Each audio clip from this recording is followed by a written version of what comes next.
I'll start from the place where I stopped.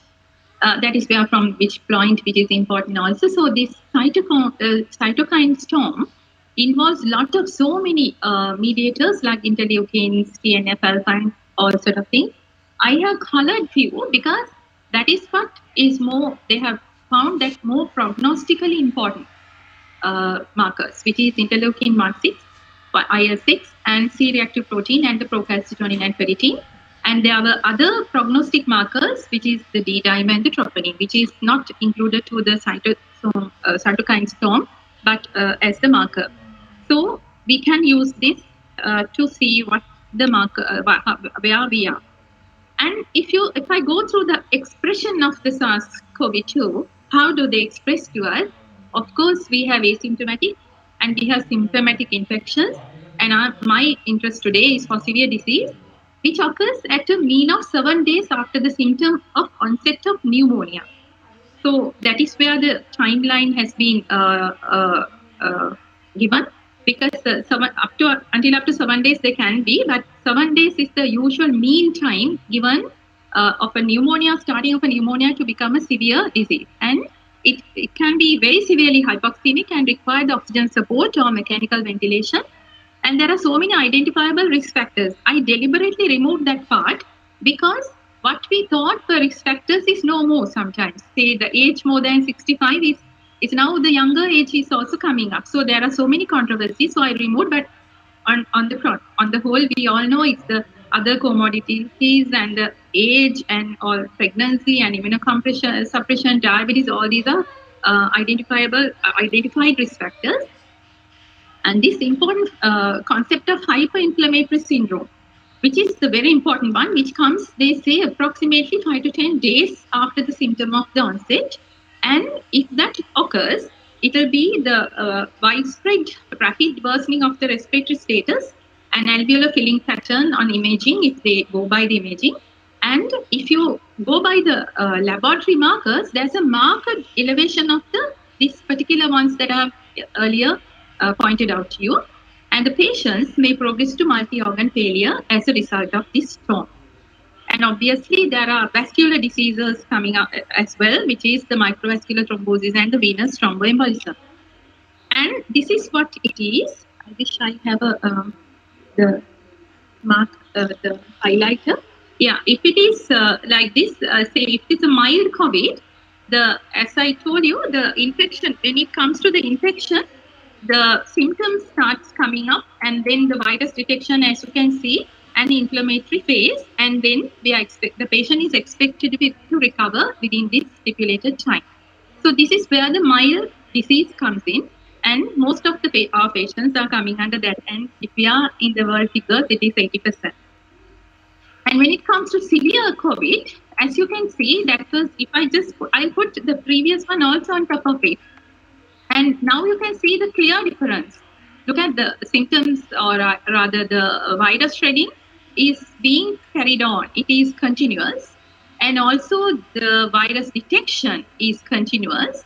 And obviously the symptomatic relief is no more. And the symptoms are to be continued as well. And the recovery is yet to occur. So that's where the severe disease stands. Okay, that's where the severe disease stands in. And when it is, you can go by the incubations as well as the pre-symptomatic to the symptomatic to the severe cases.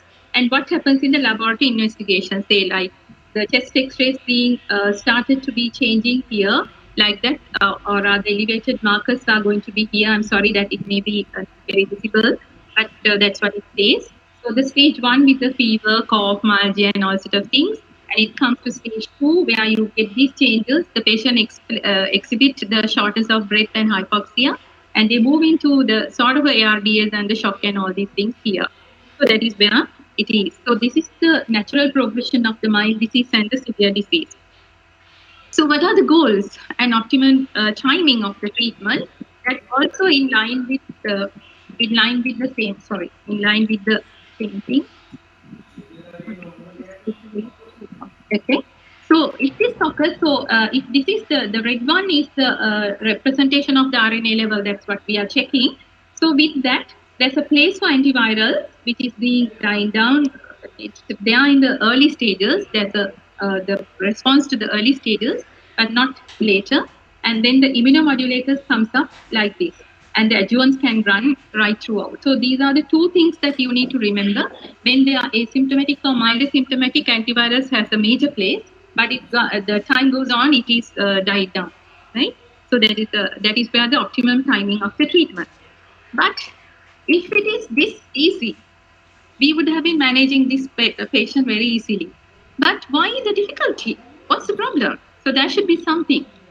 So that is where the new discussions, the new theories came up, and these observed puzzling relationships were there. And I'm going to talk about one such, and that is the degree of hypoxemia and is relatively different work of breathing. If we all may have seen or may have heard or may have seen in the other webinars and all, the patient is whether the degree of hypoxemia is related to the work of breathing, right? Because the patient is so hypoxemic, but he's okay. It is very well explained. So the low oxygen levels in the absence of respiratory distress, in other words. Isn't it puzzling? And the early reports described this combination as silent hypoxemia, and such patients were also told the happy hypoxemics, right? So we are continuously getting this word, happy hypoxemic or silent hypoxemia, which represent this group. Isn't it puzzling? The next one, observed puzzling relationship 2, what I believe, is soon after mechanical ventilation. We all know if the patient is very bad, if the patient comes with a normal ARDS and the patient is bad, we tend to ventilate the patient. And once we ventilate, we were struggling to get the tidal volumes in, isn't it? But these patients, when they were intubated, unexpectedly high degree of lung compliance in conjunction with the hypoxemia has been observed, because they get a very high tidal volumes. The compliance curves are not that difficult. It is something else. It's a good compliance curve, but the patient is hypoxemic. Isn't that puzzling? So this led to the new theories of the phenotypes of the SARS-CoV-2 phenotypes in the lung. So this is where this L phenotype came. Otherwise, we are still holding on to the ARDS phenotype. So there should be something else going on. So that's where the L phenotype came. And this was attributed to the early phase of dry lung, or with the measured hyperperfusion with a gasless tissue. And it is very much different to the traditional acute respiratory distress syndrome, which is significant alveolar edema and the hypoxic vasoconstriction is there. So there's two things that we are talking about. So this is where these two things came, the type L and type H, and in time frame, it came type 1 and type 2, then it went back again to type L and type H. So we all are just wandering around this L and H and this lung and this virus. And anyway, whatever it is, this corresponds to the early and the late stage of the lung damage. And this differentiation is very important for us as the people who manage the lung hypoxic condition, right? Or is it that the clinicians have not sufficiently considered the condition of viral-induced secondary organizing pneumonia? I'm sure Dr. Dushanta Madhagadra must be really love to talk about this. Isn't it, Dushanta? It's difficult to diagnose. Even by an experienced pulmonologist, find it very difficult to diagnose this viral-induced secondary organizing pneumonia. Are we covering that with the COVID mask? So organizing pneumonia in its idiopathic form, when it called to be cryptogenic organizing pneumonia, is also having the same picture, isn't it? Right? So it's a rare and clinically unique disease, of course, but often been misunderstood and poorly recognized. So are we in a U-turn? Am I to call, or are we to call something like SARS-CoV-2 organizing pneumonia? So this viral-induced organizing pneumonia, as the time says, is characterized by, if you go, I'm not that very familiar with the pathology, but this is what the pathologist also says. It will be the filling of alveoli and adenoducts with spindle-shaped fibroblast and myofibroblast that later form the granulation tissues and later become fibrosis. So in years to come, Dr. Madhagadra will have many more patients with fibrosing alveolitis if they recover from this. And this usually commonly results from the viral infections, of course, and Of course, it is being explained and discussed during the pandemics of SARS and MERS and H1N1, and we have forgotten that, right? Can you remember the time that we were managing H1N1? There was a pneumonitis. You just see a patient and just in no time they go into acute respiratory failure and die. So this is what we are now also talking about probably. So this OP or the organizing pneumonia can occur with other conditions also, drugs and autoimmunity and all. And even in 2005, it is been very much explained in many journals about this SARS-CoV. So it may be just we are handling the SARS-CoV-2 organizing pneumonia as well. And the beauty here is the cryptogenic or the organizing pneumonias have indistinguishable clinical and radiographic findings and the relapse rates and a robust response to corticosteroid therapy. And that is the good news about it, out of all. So when it comes to the clinical presentations, the widespread lack of the familiarity of this term maybe may have related to these topics, that flashy topics that we love to read. Is COVID-19 a typical ARDS? Or the mystery of the pandemic's happy hypoxia? Have you read those articles? Beautiful articles. And why COVID-19 silent hypoxemia is baffling to physicians. So there were many more. If you just Google it, you can see beautiful quotes in those lectures. That is because I believe is a widespread lack of familiarity with this clinical presentation. And the reported CT findings of COVID-19, forget about this SARS, MERS and all with the OP, organizing pneumonia. When you turn your head in a U-turn to go to the CT findings of COVID-19, that suggests the secondary OP or acute fibrosing OP or both may be occurring in the same time.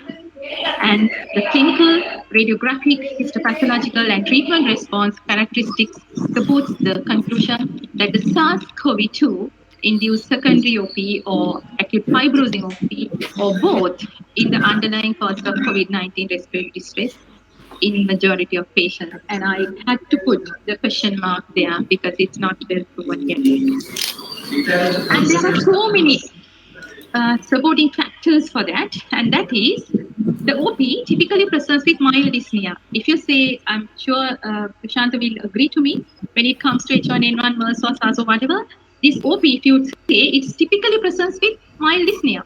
And although it can be very severe, and in severe OP, of course, it is just like the COVID, where the inflammatory markers are high, the CRP is high and all. And the description of the silent hypoxemia was there. I remember myself, we were managing the H1N1 pandemic. There were patients who were into this category. We didn't termed or named as that. So in both conditions, the rapid onset progression to permanent respiratory failure and even death from extensive fibrosis has been observed. And even with those days, it was 5 to 8%. And what about the radiographic evidence for this? Yes, because it's a typical imaging of finding of peripheral, bilateral, lower. That's the three words even now we use for COVID. It's peripheral, bilateral, and lower. And then the peribronchial vascular consolidations, which can lead to the subpleural regions in the lower lobes, and which associated with fatty ground glass opacities, TGO. And that is why if you just see anybody who are dying or very severe with COVID having this appearance. So these are all with OP as well. So this may be the same thing we are handling, but whatever it is, we have to manage at the end, we'll think about it. So most common, I think this is the most compelling supporting evidence for this phenomenon. And pathology, it's a bit of a crowded slide. That is because I was not expecting myself to read about it. And that is, I'm just going to skip it, highlighting only two words of importance, which is the DAD, or the diffuse alveolar damage. We used to fondly call DAD, and that is the organizing pneumonia, DAD and all. They are all radiological cum pathological diagnoses. And this is the real fact. Unfortunately, no tissue biopsies have been performed ante-mortem in the early phase of the disease. They're all post-mortem. So, however, one autopsy study of 12 subjects who died within the first 14 days, that is very early stage, after onset of the symptoms, that is reported, interestingly, this organizing phase of DAD, which is diffuse alveolar damage, which is there, because obviously we don't have pathological clarifications on this. And it's surprising that the organizing phase of that was present so soon after the symptoms. So the autopsies who have died very early disease also showing the death. So there should be something going on. And the other thing helping to that is if you take the asymptomatic people and do the CT, and they show these abnormal CT findings. It's not that they didn't die for us to do the pathology, but if they have died, they would have shown the pathology as well. So if you go by the marker of the radiology, it is showing this abnormal CT finding. So anyway, we are in an era of that. So what about the therapeutic response to corticosteroids in OP and COVID-19? We all know in OP or the organizing pneumonia, there is a place. There is not a simple place, there's a huge place. So corticosteroid therapy is the first line, almost all OP and cryptogenic OP, isn't it, Dushan? Right. So that is why now it is very much emergent in the management of COVID-19 as well. The methylprednisolone is running in front of almost all. It's just a time to come. Anyway, it was shown that the dexamethasone oral or IV for 10 days was giving a very positive and promising result. So I'm just showing this from the, I had to refer this because COVID-19 who had been managing with a FiO2 of 100% for 8 days and the contrast-induced CT had been showing here. If you can just concentrate onto this, there you have this peripheral peribronchial ground glass type of appearance. And as I told you, it's typical of the COVID. And this patient has been started on the methylprednisolone pulse therapy. And now, even in unenhanced CT, you can see the clearing of the lung fields. It's only marked clearing of the ground glass, very small, tiny ones. You might not be able to see the arrows. So there's an arrow here, a bit of a bronchiectatic changes only left. So if I just summarize the CT findings on these three conditions, like COVID, the non-COVID viral, and the bacterial. And as you can see, there's consolidation very much we see in bacterial, obviously, and the ground glass is more in COVID and as well as in viral. And the lower lobe distribution is more in COVID, just like other viruses also, but it's more. But in bacterial, it is very much less, depending on the area that is affected. And this what we call crazy paving, that is in between this the ground glass, there's a fibrosing developing, which we call crazy paving, and that they are in these two situations, not much in bacteria. And obviously the centrilobular things are, they are mostly in bacterial, not here. And this rounded morphology, which we call Etobi islands, right? Etobi islands, right? They are like islands in Maldives. It is seen there very much with the this thing. And the cavitation seen mostly with the bacterial and effusions in bacterial. If at all, these are mostly in bacterial. So even though you don't have the pathologists to give us the sample because he's still alive, by the CT findings, you might be able to handle or decide on which category the patient belongs to. And this I borrowed from Amita, because from Amita's SLMA lecture, with permission of Amita, I borrowed this slide. And this was the multiple bilateral peripheral involvement of the lobes, and then the multifocal scattered COVID. And then, as you can see, the ground glass appearance imposed on in the septum and in the peripheries. And then this reverse halo sign, and all these are in line with the COVID patient, is one of his patients. And into the most important part, because we know the lung, we know the virus. I didn't talk about much on the virus. There are so many people who knows the virus more than me. I know only what that damn virus do. So the current management strategy is based on the presentation, because we see only the presentation. So we have to go by the presentation. It could be asymptomatic if we don't do much about it. Mild disease, we just give some paracetamol and probably cough suppressants and maybe symptomatic relief. And what we are talking about is mostly the moderate and the severe disease. And in that, the current management of severe disease is the oxygen. That's why the oxygen is one of our topic today as well. The oxygen therapy, when to commence and where to commence and how to commence. It is said to be put on patients when SpO2 less than 94. And now our distance to India is much represented by our availability of oxygen as well. So we need to be very careful. And this is what the WHO stands is to give oxygen only if the SpO2 less than 94 on room air, right? And that also you can just give it low flow oxygen devices, which includes the face mask, the Venturi mask, and the non-rebreathing mask. Okay? And our target is to give hit the oxygen 90 to 94. Of course, if it is the patient is COPD, the levels are lesser. But the beauty here is, and if I just show you the devices, it is a simple face mask or non-rebreathing mask. And then the nasal prawns, that's what the devices are. The people who may not know about it, sorry. And these are the nasal prawns, the non-rebreathing mask, and the non-rebreathing with the bag, and then the Venturi devices comes under this. But if I go to this again, if the requirement of oxygen is less than 5, then without using the wall oxygen, which is very limited in time to come, you can use the oxygen concentrators.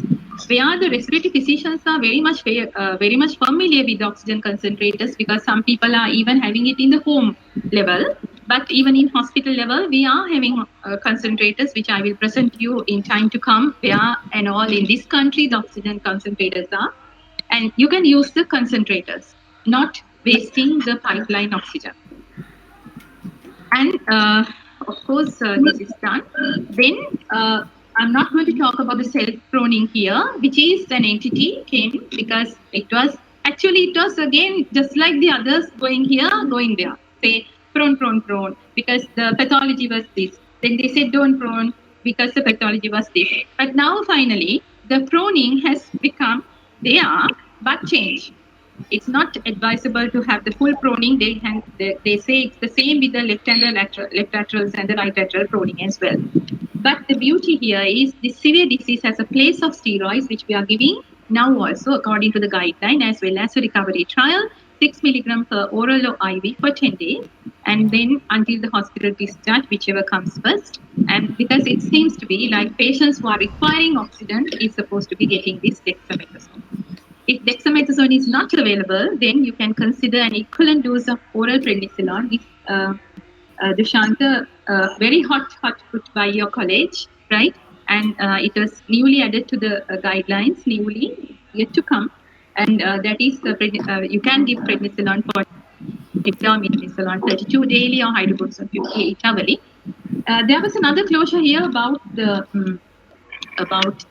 pregnancy, because it was said to be the pregnant people, you need to go for hydrocortisone because the DEXA can cross the placenta. But now the mother's life is more important, so you're supposed to get still the DEXA. And anyway, the guideline will come to say you have to consult an obstetrician for that.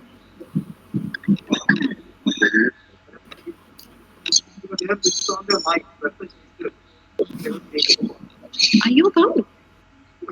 ඉතින් ඒගොල්ලන්ගේ එක අයින් කර.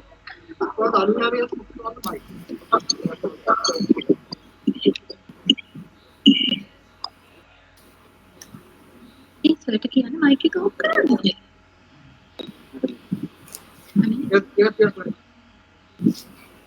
It's nice to know that he's listening.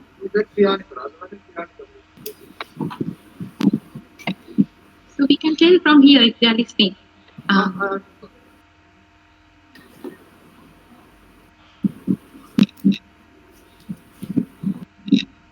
Okay.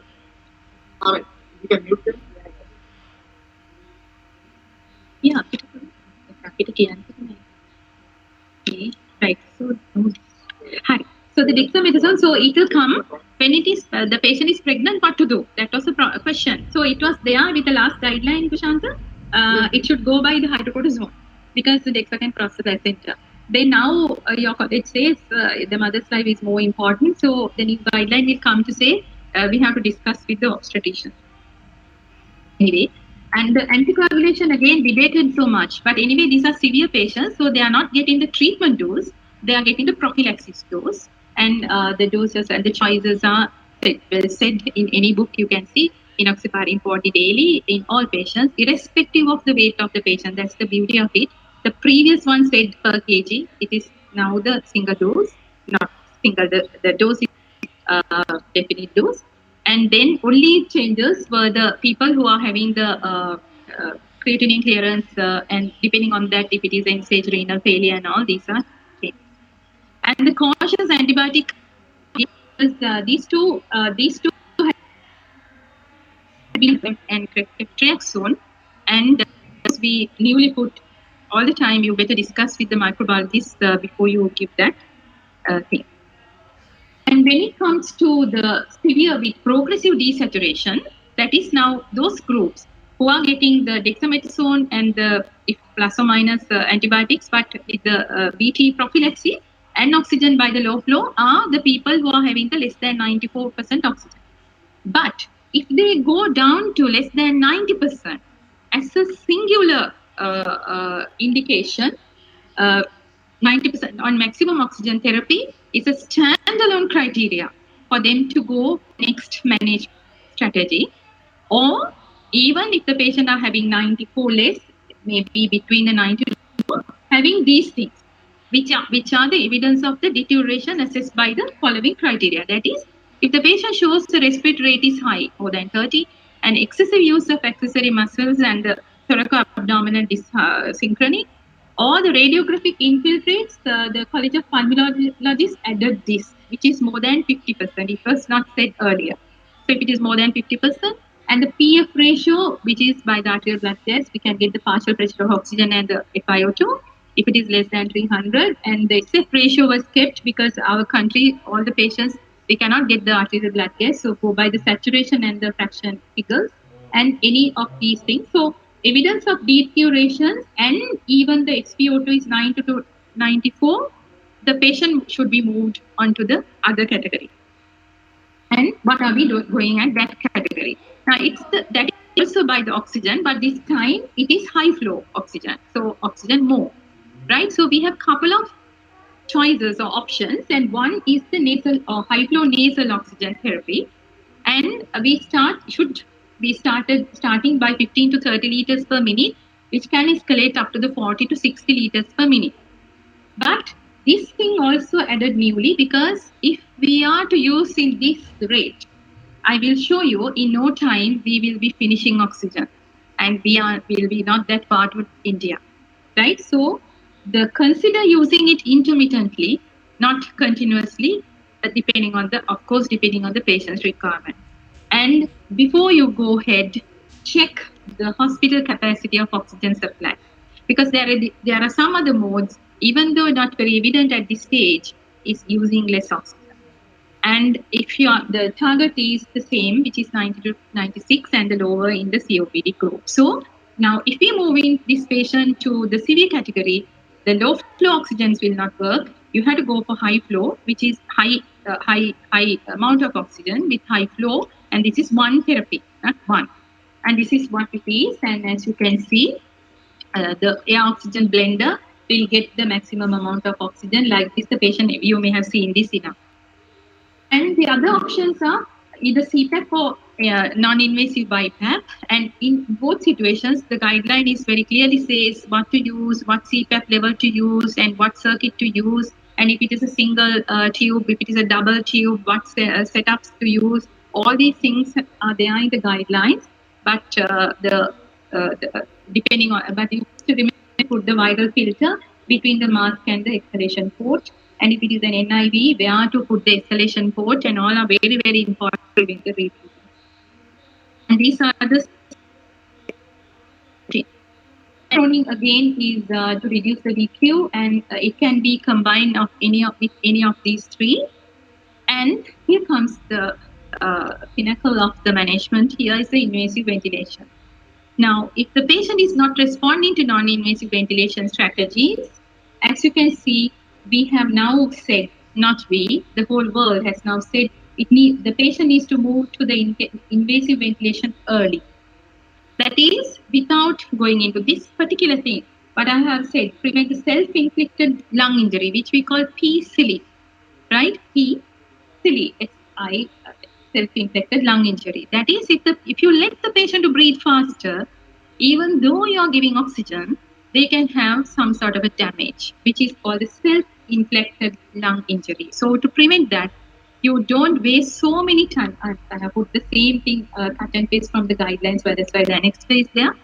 So it is the invasive ventilation. If you do, then you can prevent this happening, right? So that's why you need to go early. So now people say people who were intubated and ventilated have died. That's what the general argument is. The people who are intubated and ventilated have died. That is because intubated and ventilated too late. That has been done early. So the ECMO again, the venovenous ECMO if available need to be considered early. Again, there was a concept to say you try everything and failing that, go for ECMO. That's why they don't recover. If you want ECMO, if we have ECMO, then go early, right? That's the evidence here. Okay, so then when it comes to type 1 and type 2 respiratory failures, as I told you, there can be two types of lung diseases as L type and H type, or first type and the second type, or type 1 and type 2, based on the compliance of these lungs. L stands for low elastance, which is having high compliance. So this is how the patient will not come and tell you, doctor, I am having L type, manage me as L type, or H type, manage me as H type. That you have to find it out. How are you going to find it out? This is what it is. Go by, if you intubate the patient and ventilate, the ventilator will show beautiful graphs to you. And even by digitally, they will give you the figures, especially the compliance. So the static compliance of the lung is here more. That is because the lung has not damaged so much yet. There are so many pathologies as we just discussed that it's a dry lung. It's only the gasless tissue, so the compliance is high. On the other hand, sort of a typical sort of ARDS type, the compliance is very low. So by the compliance curves, you can see the numbers, you can see which type of lung it is. And by the way the patient presents, usually they present in L types, persons with not having much tachypnea, but here it is much, and dyspnea. And this is the beauty, the radiological evidence. That is of either the chest X-ray or HRCT. I know this is something that we can dream of, but that should be there. And in that, you can see the normal or ground glass like this, not much. But here, it is very well seen, the ground glass appearances. So the X-ray findings or the CT findings can differentiate the two. And apply the PEEP. If you apply the PEEP, there's no improvement of the SpO2 here because that's not the problem was. But here, of course, you can see of the if you apply PEEP. Now, why are we doing all these things? Because the management is different. That's why. Anyway, the lung ultrasound, and nowadays all the registrars here I can see filing because they are very used to the lung ultrasound, and something I know the pulmonologist also. So the use of lung ultrasound also with these B lines and C profiles and all, you can diagnose that. And also, you must remember there can be patients in between the two, right? So there can be patients either HL or H type in between the two intermediate states. So you must these are the questions you have to answer. So if you diagnose that, the ventilatory strategies are different. And type 1 manage in this way because you either go for volume or pressure control, but here again they say better to go for volume control mode. But having said that, we anesthetists are very familiar with the management of this H type with the pressure control mode as well, but limiting the pressure, of course. So the tidals, again, we all know. If I just go here first, which is the RDS that we all know, we go by the low tidal volumes, we go by the guided by the carbon dioxide, the rate, and we apply the P and the target of the SpO2. We try our best to be realistic figures, and we keep the driving pressure, which is the driving pressure is the plateau pressure minus the P, and that is to be around 15, or needs to be changed to 30. And if I take that and see what these L types should be managed, you can put tidal volumes because the problem is the lung is gasless. That's why. And then the PEEP there's no point of adding a lot of PEEP because that's why the wet lung wants. And then again, keep the driving pressures here because it is safer. So the H and the L types, if you can diagnose clearly, that will be helping you to produce the better results. And of course, when the compliance is normal, PEEP less than 10 will be often sufficient and not to give it more. and then I think the prone and all the same things. And also there's another thing, adequate sedation and neuromuscular blockers because to avoid the further lung injury. And the VT prophylaxis that we have been giving can be changing coagulation. Again, the College of Pulmonologists have very much inputs to this and changed this to say end. So earlier this end word was not there. That is because the anticoagulation to be escalated to the therapeutic range if they are critically ill and with the direct evidence of the pulmonary embolism. That's what the evidence now says, because the pulmonary embolism that we worshipped on telling that they are having pulmonary embolism, this is the problem, is now being questioned, because as I told you, there are so many avenues now being open to say this must be happening this way. So they need to have some evidence to have the pulmonary embolism suggestion, and that is how either by the D-dimer or something, then you turn them into, or rather add them as a therapeutic dose. Okay, and this is very important, the unavailability of all these. Please call an NDT and ask the expert opinion of all the specialties, hematologists, the microbiologists, the radiologists, the pulmonologists, definitely, and the physicians and the anesthetists and intensivists. Everybody should get in. I'm just trying to keep the forensic people out of that NDT. And tocilizumab is a wonder drug, will come up in the new guideline, I hope. And that is also is a new addition to this guideline by the College of Pulmonologists, because again, but to use of TOSI, you need to have a stringent criteria and the multidisciplinary consent. And these are the things that you have to fulfill for you to start the TOSI. Because I think now the Colombo East Hospital, where Amita is managing patients, he is being managing patients with TOSI, and of course the methylprednisolone pulse therapy. So this will come up. I'm not very sure. It's debated whether to put it in the guideline in the guideline from the ministry. But of course, there are enough evidence to say that. And the other supportive management is just as we manage the other ARDS and the sick patients, patients fluid. There, you should not wet this lung more. There should be a conservative fluid management, but you have to think about when you use conservative management, patient can go into dehydration, so you have to keep an eye on that. And the targeted specific oxygen fluid therapy has to be there. And the secondary co-infections can be is a possibility. So you have to have the regular microbiological surveillance and the fungal biomarkers if available, because the patient is starting on so many immunomodulators, and the procalcitonin may be useful in helping to guide the antimicrobials. And the bacterial pneumonias can be co-infection with COVID-19, not can be, it's almost all there. And consider when signs, symptoms like, purulent sputum, endotracheal secretions more, leukocytosis, CRP sign, neutrophil sign, all these will tell you there's a bacterial infection going on. Get the cultures and start the antibiotics now then. You have to definitely get the microbiologist opinion, I would say, because even though the guidelines says the antibiotics in the absence of the microbiologist, I would think that you have to get your microbiologist involved with that. Viral co-infections. So we are always talking about the COVID. The COVID can be co-infected with other viruses. And there are new, I just read one article saying that even oseltamivir was suggested in some countries, not here. So because they can be with other co-infections like N1 and MERS and SARS and all these things like CMV, HSV, VSV, ZV, all these can be co-infected COVID. So there can be a place. So that's why I told you have to get the virologist and the microbiologist involved. This is our baby, evidence of sepsis and septic shock. There's a separate guideline to manage, which I'm not going to contaminate here. Acute kidney injury is just looking at the COVID-19 patients. So then you get the nephrology involvement early, start the CRRT early. Myocarditis, cardiomyopathy, arrhythmias, pericarditis is also another entity that is a problem. So you minimize the chances of getting it by having a good electrolyte balance, magnesium and the potassium, and trying to do all the baseline ECGs and monitor the QTC very closely.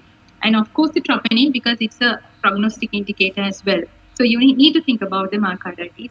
The liver involvement also is there, but then you go by the liver markers and start those. In the CNS, there are the seizures may occur in 0.5% of patients, and the stroke and then delirium All these we need to think about, and the glycemic control. These are major things I'm putting up, but daily, in fact, like nutrition and things like that, I'm not going to talk much. And the oxygen, the wonder drug for this. Right? Yes. Okay. Be aware of your oxygen storage, because if I just show you cylinder types, we have jumbo cylinders, we have E cylinders, which are pin index or bull nose. And all these are the capacities. The jumbo cylinders, where the big one, jumbo, you have 47 liters. And this the B cylinders, a little smaller to jumbo, you have 10. And then E cylinders, where you have it in the board, you have 4.1 liters. All right. Then how much they can deliver oxygen, because they are all under pressure, right? So that's about 137 bar pressure, and it is released to the atmospheric pressure. They can deliver. Jumbo can give 7,000 liters, and the B cylinder 1,002, and the your wall cylinders can give, right? Okay. So did you remember the requirement we were discussing? How much? Yes, non-rebreathing until up to 5, 10, 15. Then the nasal high flow start with 15, go up to 60, right? Okay, and then this is what the reality is. Okay, and the facts about the liquid oxygen. So somebody can say, no, we have liquid oxygen. We do. So the liquid oxygen also, it depends on the tank. And do you all have a liquid oxygen here in this hospital? Yes, we do. So we know, you should know about your hospital, where it is, where the TNA, where it is, what is the thing we have. So we have oxygen tanks capacity on the 3,000, 6,000 and 10,000. And then 20,000 is also there. And they can deliver, 1 liter can deliver 861 liters of gaseous oxygen. Okay, so this is where the oxygen stands for. And liquid oxygen. Oops.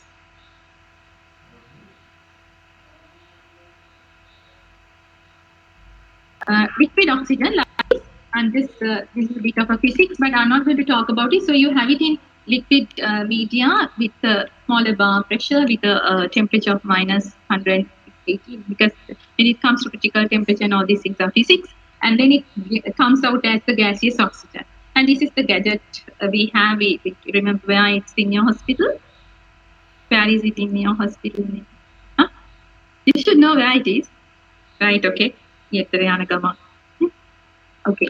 So then when it comes to the liquid oxygens, it can have been, normally we have cylinder manifolds. The cylinders come in that lorry and they are being kept in some place, and the cylinder manifolds are there. I remember they are in the cardiology building down, there's one.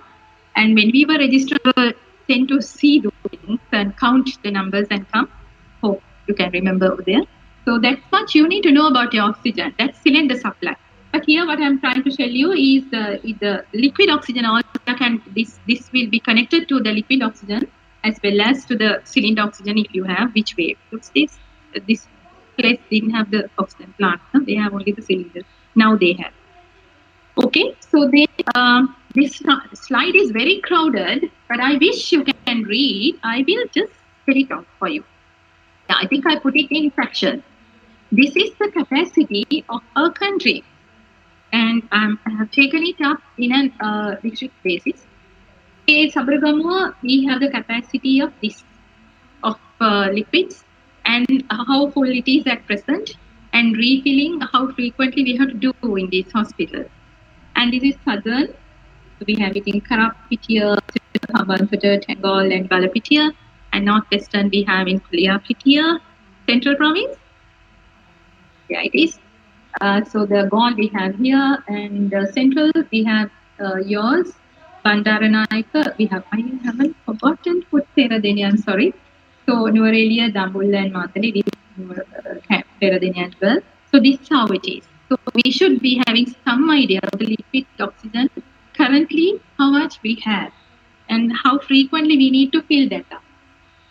And I'm just showing you again the same slide with some, not the same slide, with some requirements of this. As I told you, when they are not that sick, we go for low flow and we ask 5 liters per minute, mean to say we need 300 liters per hour, right? And that is 7,200 liters per day. How many jumbo cylinders? One, because it gives 7,000, right? And this is the amount that need your ward cylinders. Now, can you see why your sisters were all the kunu fine, right? If you go for high flow, then you go for 10 liters. This is what your requirement is, 600 liters per hour. And this is per day.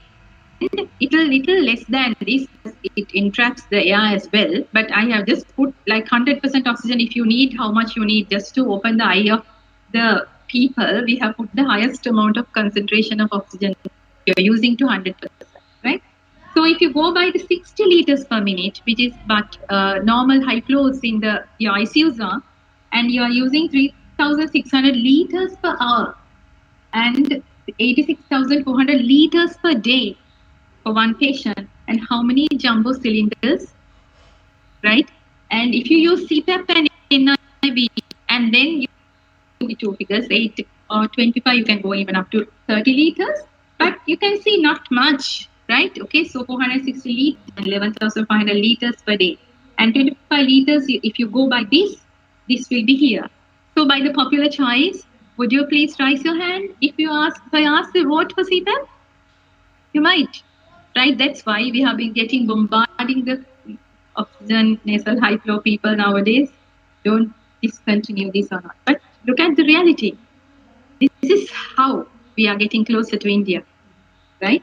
So it may be the evidence to say that go for nasal high flow for hours and days and all, but you have to think about many things. And then the invasive ventilation, if you go, I have just removed the figures here because it's just crowded.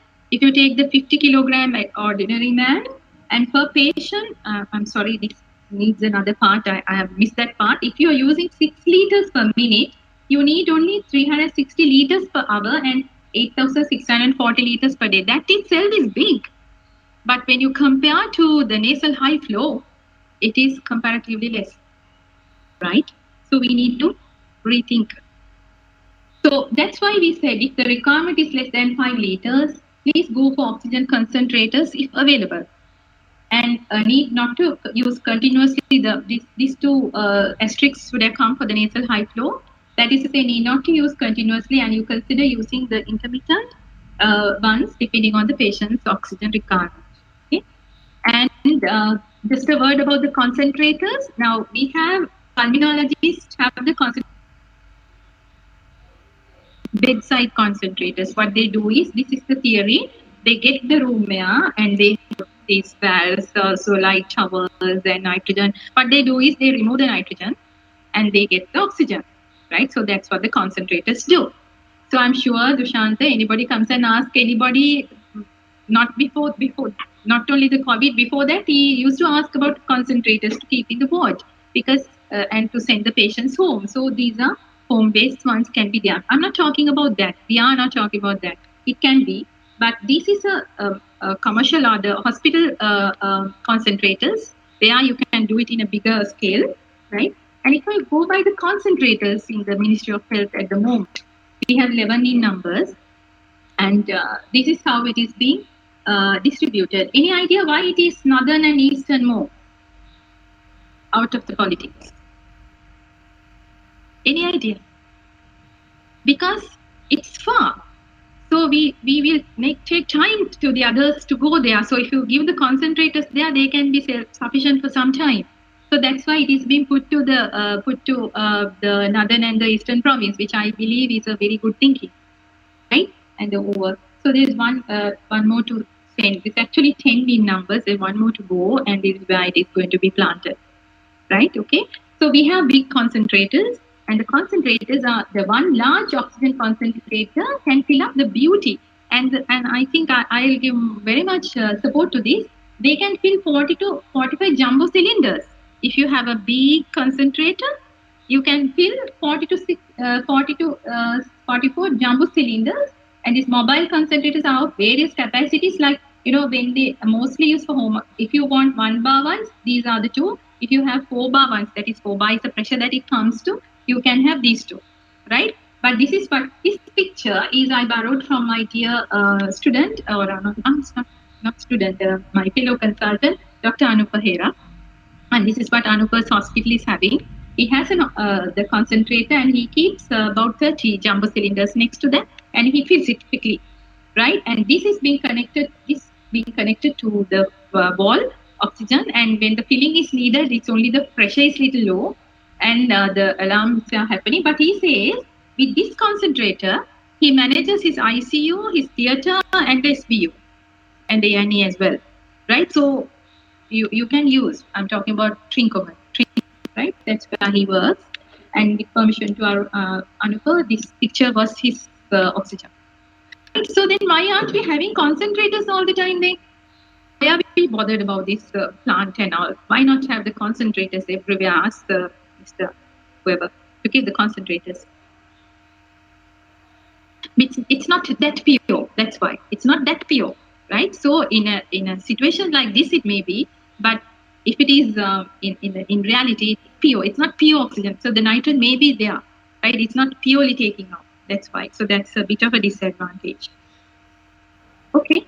So the our college has done. I need to have some publicity to my college also. We have a strategic stepwise plan to expand the critical care surge capacity, and we have already the college and College of Intensivist, Anesthetists and Intensivists, both together the anesthesia and intensive care team. We are working as a team, and we have opened new ICU bed spaces, HDU ICU spaces, 81 at the moment, and trying to open another 71 ICU beds. So we are trying our best to do. And this is what the plan was. I'm just showing, like, at the moment we have NIH, D, KDU, and KDU, as you can see now, this 10 has exceeded to 13 yesterday, the day before. Yesterday it was 15, so we are rising up. Mullaria we have already. So Humagama we have, Ragama, and then North, what it is? This is what it is, right? Anyway, the total of this. So that was our first stage, which has been very fast. And the central province, again, the Kandy, this is the first stage, so the code should come here, sorry. So that's how it is. I'll show you the next slide. And this is the proposed, which we have, the previous one was what we had. The proposed one, almost we have touched upon everywhere, and we are reaching there almost. We are trying our best to do that. And we need help from all the specialties for that. So this is where the country NR stands for. And when you talk about the oxygen, a future to come, there can be oxygen generators. There are oxygen generators to follow up with the controllers and to give the supply. So that's where the future stands. So ladies and gentlemen, we did spoke about the COVID, which is our uninvited COVID. And then the lung that we are living on and the oxygen that we are breathing on. It's an interaction between these three, depends our life is on. And how far we are to India too. And when I think about any picture here, I've seen some people also put this picture, and I always thought they may like golf. But now I know why they put this picture, because it's an aimed work, and it has to be, for my understanding, why I put this picture. I felt this is the virus, this is the lung, and this is the oxygen. So we have to play it very carefully, and that will keep us far, far away from India. Thank you very much.